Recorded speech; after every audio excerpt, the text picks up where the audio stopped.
Baik, bismillahirrahmanirrahim. Assalamualaikum warahmatullahi wabarakatuh.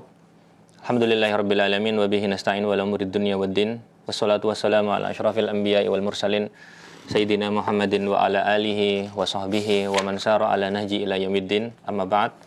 Alhamdulillah atas nikmat yang Allah Subhanahu wa taala karuniakan kepada kita. Maka nikmat yang Allah berikan sungguh nikmat yang sangat banyak, di mana nikmat tersebut kita tidak akan mampu menghitung nikmat tersebut. Semoga Allah memberikan taufik kepada kita agar kita senantiasa bersyukur atas nikmat yang Allah berikan kepada kita.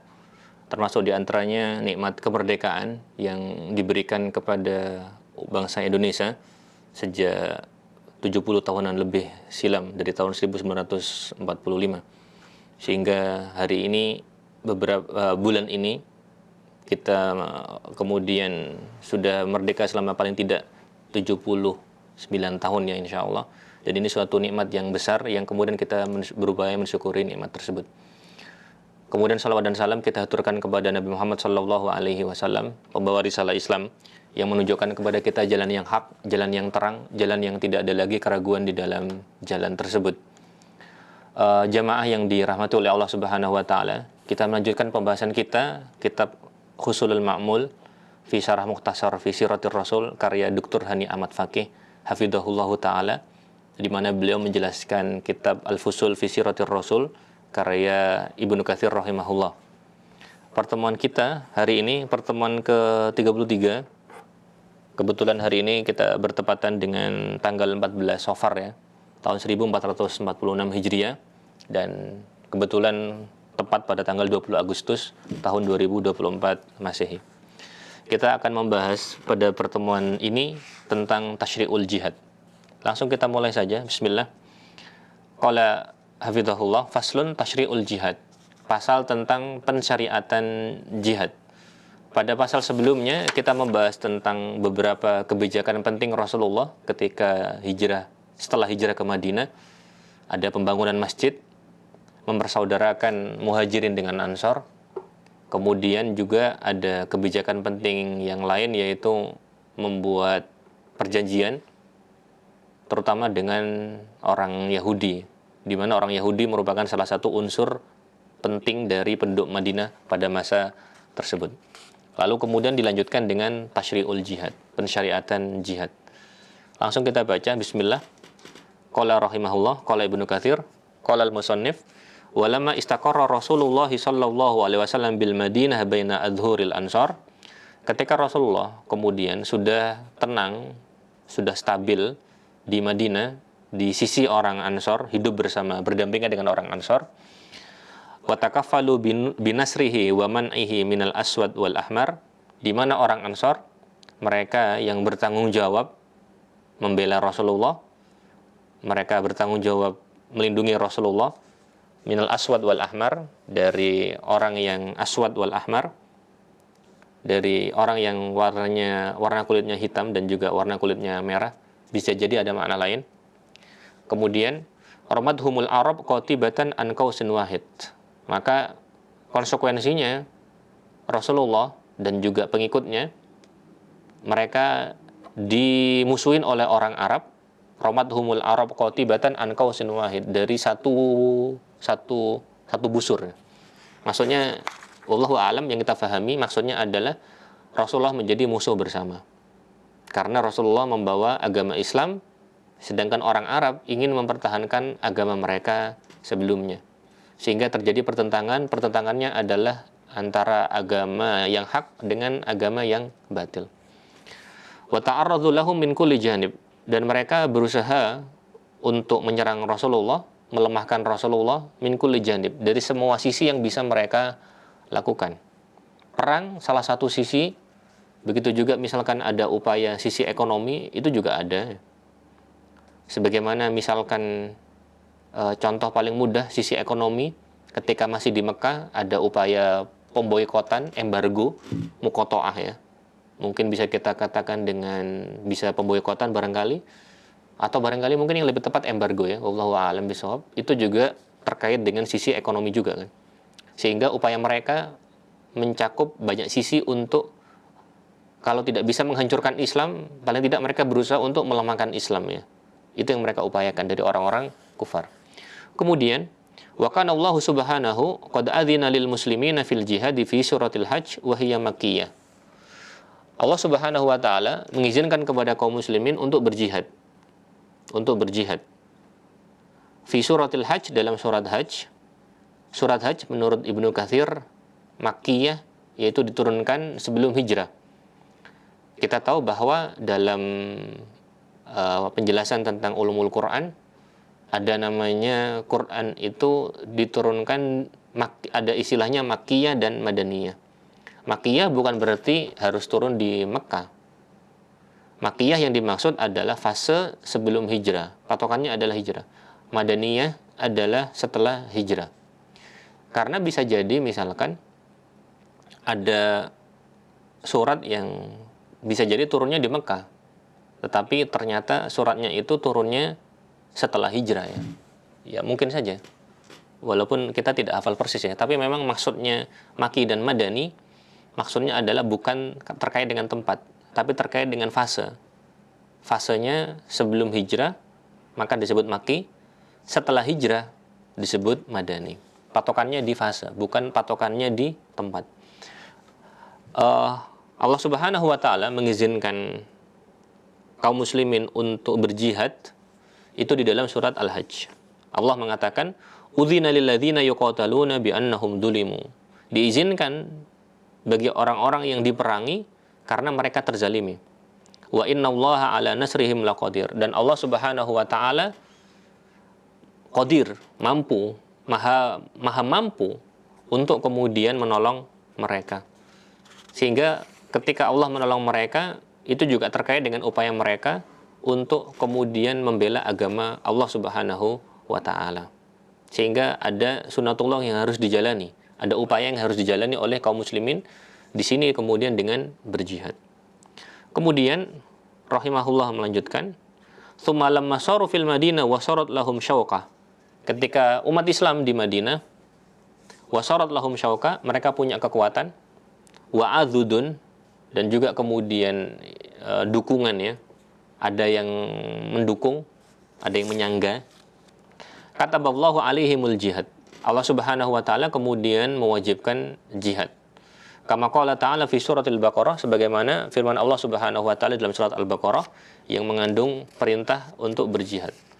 Allah Subhanahu wa taala mengatakan, "Kutiba alaikumul qital wa huwa kurhul lakum." Diwajibkan atas kalian berperang. Wa huwa kurhul lakum, dan hal itu kalian benci. Wa asa an takrahu syai'aw wa huwa khairul lakum. Bisa jadi kalian membenci sesuatu padahal itu baik bagi kalian. Wa asa an tuhibbu syai'an wa huwa syarrul lakum. Bisa jadi kalian mencintai sesuatu dan itu buruk bagi kalian. Wallahu ya'lamu wa antum la ta'lamun. Dan Allah Subhanahu wa taala mengetahui dan kalian tidak mengetahui. Maka ini perkataan Ibnu Katsir rahimahullah. Taib. Tinggal kita kemudian menjelaskan dari penjelasannya Dr. Hani Ahmad Fakih hafizahullah. Qala hafizahullah, al-kalam alaihi min wujuh. Dr. Hani Ahmad Fakih menjelaskan perkataan Ibnu Fakih, menjelaskan perkataan Ibnu Katsir dengan mengatakan al-kalam alaihi min wujuh. Penjelasan tentang pensyariatan jihad ini bisa disampaikan dari beberapa sisi. Yang pertama, poin yang pertama, qala hafizahullah, ma dzakarahul musannif min anna suratal hajj makkiyah huwa ahadul aqwal fil mas'alah. Menurut Dr. Hani Ahmad Fakih bahwa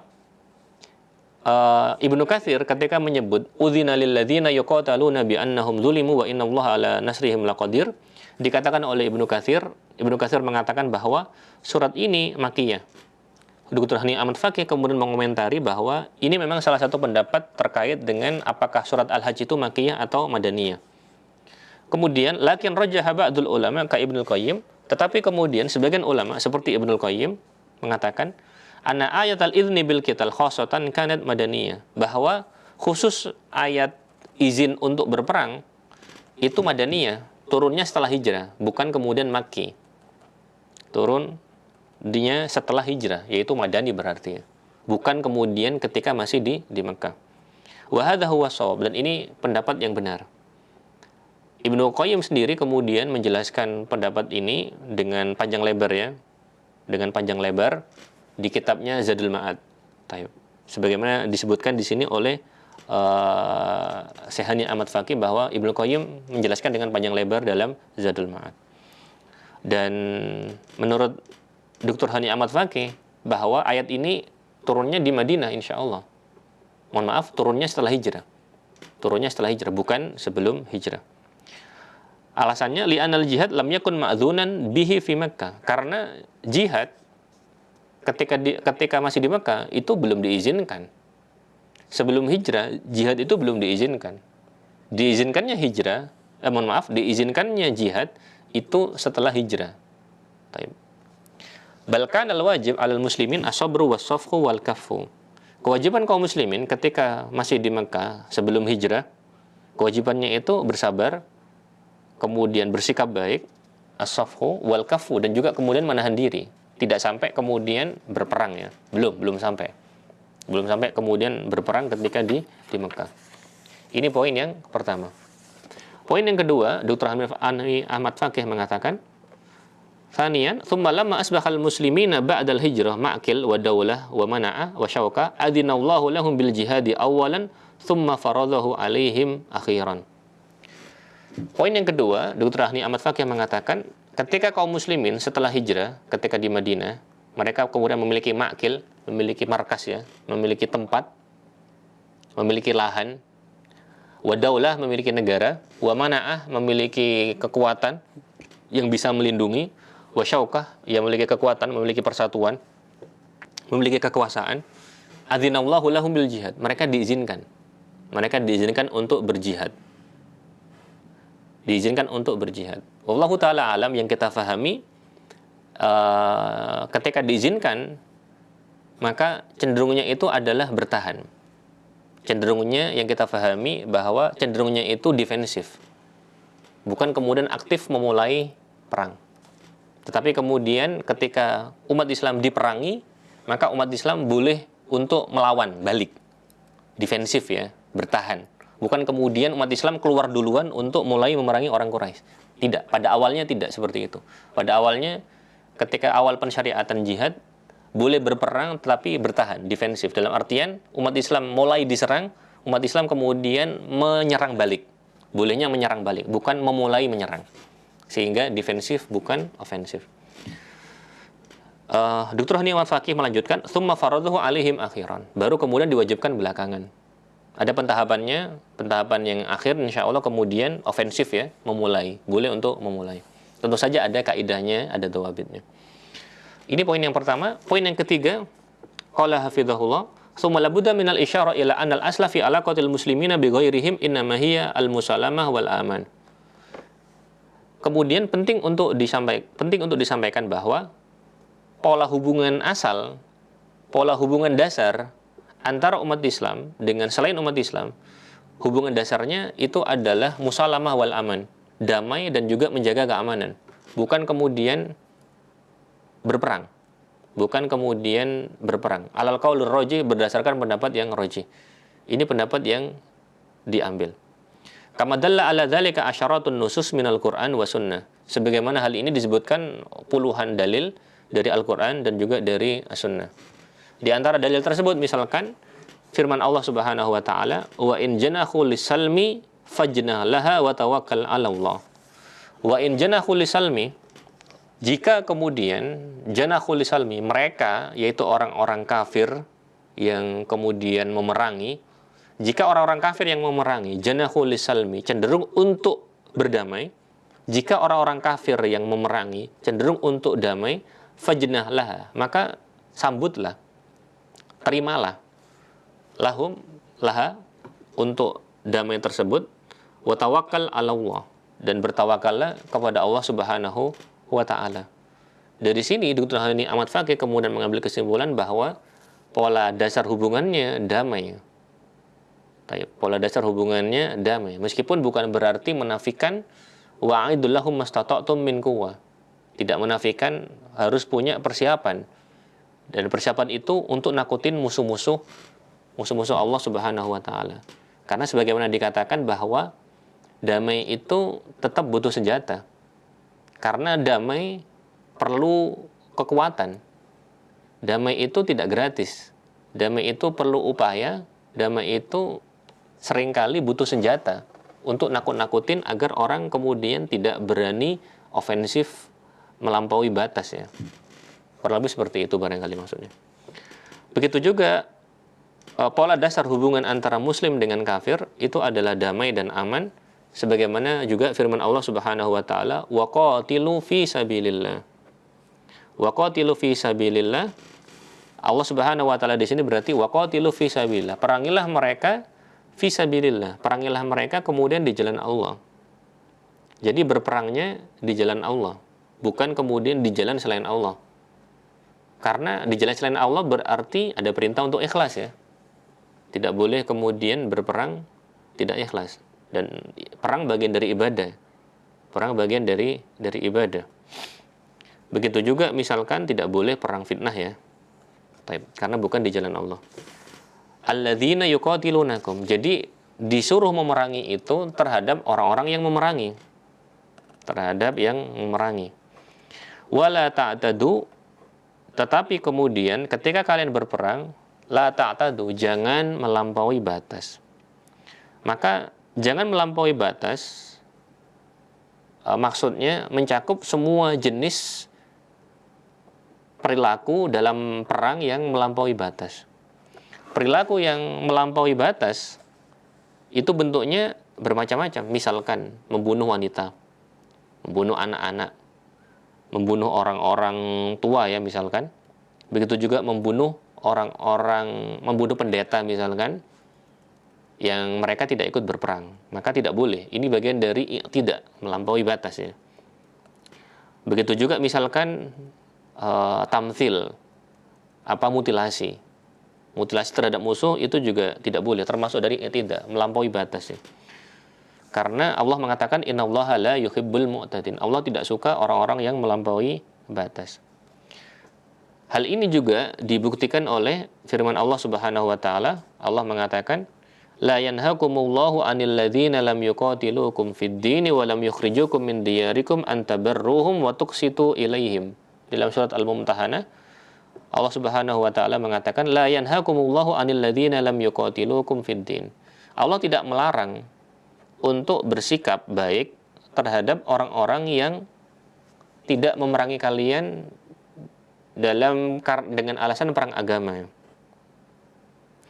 Maksudnya, katanya Syekh Sa'di rahimahullah, Allah Subhanahu wa taala tidak melarang kalian untuk bersikap baik, untuk membalas dengan yang ma'ruf, untuk bersikap adil terhadap mungkin famili kalian atau terhadap yang lainnya selama kemudian mereka tidak memerangi kalian.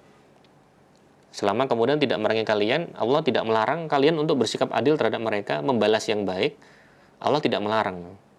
Selama kemudian mereka tidak memerangi atas nama agama. Walam yukhrijukum min diyarikum, begitu juga tidak mengusir kalian dari negeri kalian. Antabarruhum wa tuqsitu ilaihim. Allah Subhanahu wa taala tidak melarang kalian untuk bersikap baik. Allah Subhanahu wa taala tidak melarang kalian untuk bersikap adil terhadap mereka ya. Terhadap mereka selama kemudian mereka tidak memerangi kalian karena agama. Innallaha yuhibbul muqsitin. Allah Subhanahu wa taala mencintai orang-orang yang muqsit, mencintai orang-orang yang adil, yang tidak berlebihan, yang bersikapnya itu tepat. Allah melanjutkan innama yanhakumullahu 'anil ladzina qataluukum fid din. Yang Allah larang itu adalah untuk kemudian bersikap baik terhadap orang-orang yang memerangi kalian atas nama agama. Ketika orang-orang itu memusuhi kalian atas nama agama, maka kemudian ya kalian membalas, kalian perangi. Wa akhrajukum min diyarikum, di mana mereka kemudian mengusir kalian dari negeri-negeri kalian. Mengusir kalian dari negeri-negeri kalian. Wa dhaharu ala ikhrajikum, lalu kemudian membantu musuh-musuh untuk ikhrajikum, untuk mengusir kalian. Antawallauhum, sehingga orang-orang yang memusuhi atas nama agama, orang-orang yang kemudian mengusir kalian ini, orang-orang yang kemudian berkomplot, bekerja sama untuk memusuhi kalian, untuk mengusir kalian, maka tidak boleh kalian itu berwala kepada mereka. Tidak boleh kemudian memberikan loyalitas kepada mereka. Taib. Maka loyalitasnya bagaimana? Mencintai mereka. Tidak boleh. Misalkan dulu penjajah Belanda datang ke Indonesia, mengusir kita, menyerang kita, maka kita tidak boleh kemudian memberikan mawaddah kepada mereka, tidak boleh mencintai mereka, tidak boleh kemudian menolong mereka, baik dengan perkataan, begitu juga dengan perbuatan. Taib. Kemudian wadzoharu ala ikhrajikum, dan bekerja sama untuk mengusir kalian ya, maka mereka tidak boleh untuk diberikan wala. Taib. Maka tidak boleh seperti itu ya. Wa may yatawallahum faulaika humudz zalimun. Barang siapa memberikan loyalitas kepada mereka, maka mereka itu adalah orang-orang yang zalim. Barang siapa yang memberikan loyalitas kepada orang-orang yang memerangi kalian, yang kemudian bekerja sama, berkomplot untuk mengusir kalian, taib, maka orang-orang yang seperti itu jangan sampai kemudian diberikan wala.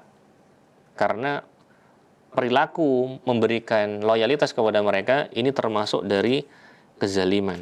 Jadi kezalimannya dikarenakan memberikan loyalitas kepada orang-orang yang memusuhi agama kita. Nggak boleh. Misalkan kemudian kita memberikan loyalitas kepada orang Yahudi yang jelas-jelas mengusir orang Palestina. Nggak boleh. Jelas kemudian tidak boleh. Tetapi kemudian Syekh Abdurrahman bin Nasir As-Sa'di merinci bahwa loyalitas itu sendiri kepada orang kafir yang memerangi itu juga berderajat. Bisa jadi loyalitas yang diberikan itu sempurna. Betul-betul kemudian loyalitas maksimal 100% ya. Katanya beliau, kalau seperti ini, kufron mukhrijun an dairatil Islam. Maka dia dikafirkan kalau loyalitasnya loyalitas 100% full. Tetapi kemudian di bawahnya ada derajat ya. Karena kezaliman yang dilakukan, loyalitas bisa jadi kemudian loyalitasnya tidak sampai pada derajat yang sama, berbeda-beda ya. Sehingga ketika derajatnya berbeda-beda, hukumnya juga berbeda-beda juga. Allah a'lam bishawab. Begitu juga Dr. Haji Ahmad Fakih menyebutkan bahwa di antara bukti bahwa pola dasar hubungan antara muslim dengan lainnya adalah damai dan menjaga keamanan, itu juga firman Allah Subhanahu wa taala dalam surat An-Nisa, dan surat An-Nisa itu Madaniyah. Allah Subhanahu wa taala mengatakan, fa in tazalukum falam yuqatilukum wa alqau ilaikumus salama fa in tazalukum. Kalau kemudian mereka i'tazalukum, memisahkan diri dari kalian ya, terlepas dari kalian, falam yuqatilukum, dan kemudian tidak memerangi kalian, wa alqau ilaikumus salama, dan kemudian ingin berdamai, maka mereka tidak boleh diperangi. Beliau menyebutkan bahwa orang munafik, ini bagian dari munafik ya. Bagian dari orang-orang munafik ada 3, salah satunya ini. Maka orang yang seperti ini, yang kemudian tidak memerangi kalian dan menginginkan damai dengan kalian, maka ini kelompok yang ketiga, di mana kelompok yang ketiga ini mereka hanya menginginkan maslahat bagi mereka, maka kemudian berarti mereka jangan diperangi. Karena itu Allah mengatakan, fama ja'alallahu lakum alaihim sabila. Maka Allah Subhanahu wa taala tidak menjadikan bagi kalian jalan atas mereka. Maksudnya jangan memerangi mereka. Selama kemudian keadaan mereka seperti itu, yaitu mereka hanya menginginkan maslahat untuk diri mereka, tidak ingin memerangi kalian. Maka begitu juga seperti itu, berarti jangan diperangi. Sehingga kesimpulannya dari sini bahwa pola dasar hubungan muslim dengan lainnya, menurut Dr. Haji Ahmad Fakih, bahwa pola dasar hubungannya adalah damai. Tetapi pun ketika damai, tetap harus waspada agar kemudian umat Islam tidak lengah ya, tidak lengah. Kemudian Dr. Hani Ahmad Fakih melanjutkan, wa amal qital al-musallah, adapun perang bersenjata, fa inna ma yalja'u ilaihi fi halatin mahdudah. Maka peperangan bersenjata itu ditempuh dalam keadaan-keadaan tertentu, bukan hukum asal. Wa bisyurutin muqarrara, dengan syarat yang sudah ditetapkan, Ka'iyatadiyal kuffaru alal muslimin, seperti misalkan kufur, orang-orang kafir menyerang umat Islam, melampaui batas terhadap umat Islam, bersikap kurang ajar terhadap umat Islam. Aw yakifu uqbatan fi sabilid dakwah ilal Islam, Atau misalkan kemudian menghalangi dakwah Islam, maka kemudian baru diperangi. Au yuftinu man aslama minan nas, atau kemudian membuat gara-gara terhadap orang-orang yang berislam. Membuat gara-gara terhadap orang yang berislam, mungkin dengan intimidasi, mungkin dengan menekan dan seterusnya, maka kemudian baru mereka diperangi. Fakhina idzin yajibu qitaluhum, ketika kondisinya seperti itu maka wajib diperangi. Daf'an lil udwan wa himayatan lid dakwah, untuk menepis permusuhan, untuk menyingkirkan permusuhan, wa himayatan lid dakwah, dan melindungi dakwah. Sehingga jihad adalah wasilah. Islam kemudian menginginkan perdamaian, tetapi Islam kemudian siap untuk berperang. Kurang lebih bahasa lainnya seperti itu ya. Sehingga tidak benar kalau Islam itu bengis, tidak. Islam menginginkan perdamaian, tetapi kita tahu bahwa perdamaian itu tetap butuh senjata. Kalau mau aman, polisi tetap harus megang senjata. Kita tahu. Kita tetap ingin aman, tetapi kemudian polisi harus pegang senjata. Tentara pegang senjata, jaga-jaga. Jaga-jaga. Karena kalau kemudian mereka tidak pegang senjata, sebagian pengacau pegang senjata, maka ketika mereka menyerang aparat, bisa jadi nanti akan timbul masalah. Sehingga damai pun butuh senjata ya. Kemudian wa fil mas'alah khilaf. Dalam permasalahan ini ada khilaf. Wa hadza arjahul aqwal wallahu alam, dan insyaallah ini pendapat yang tepat. Wallahu taala alam bisawab. Sehingga kurang lebih itu yang bisa kita sampaikan pada pertemuan kali ini.